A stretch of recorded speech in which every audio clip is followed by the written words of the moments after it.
Bismillah, walhamdulillah, wassalatu wassalamu ala rasulillahi sallallahu alayhi wasallam. So now that we've spoken about where atheism has originated from as a formalized movement, and that it didn't really stem from someone logically deducing that Allah didn't exist, na'udhu billah, and that it actually kind of comes from a reactionary movement to oppression that you find throughout history, we want to move on to some of the biggest arguments against religion that we find today, and I'll take a couple of them, because we can talk about this for hours. However, there are a couple of them that just keep coming up over and over and over again, and it starts with this. Religion is the source of ultimate evil. Nothing has spilled more blood.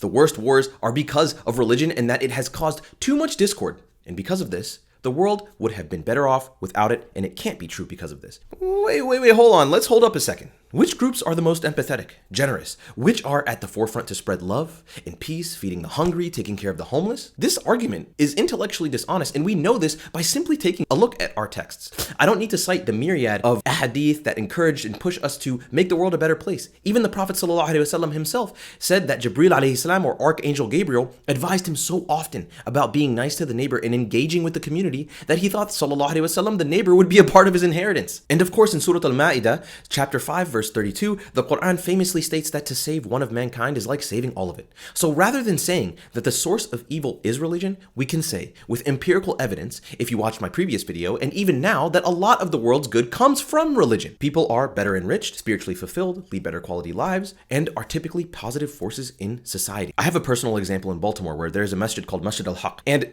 it's really interesting. This is actually in a pretty bad part of Baltimore City. However, you'll notice that in the surrounding area of the masjid, crime rates drop off of a cliff. As a matter of fact, real estate in the area goes up in price because people want to move there, even non-Muslims. Next, bringing it back to the numbers here. This argument is unequivocally false. What are the greatest calamities caused by humankind? World War I and World War II.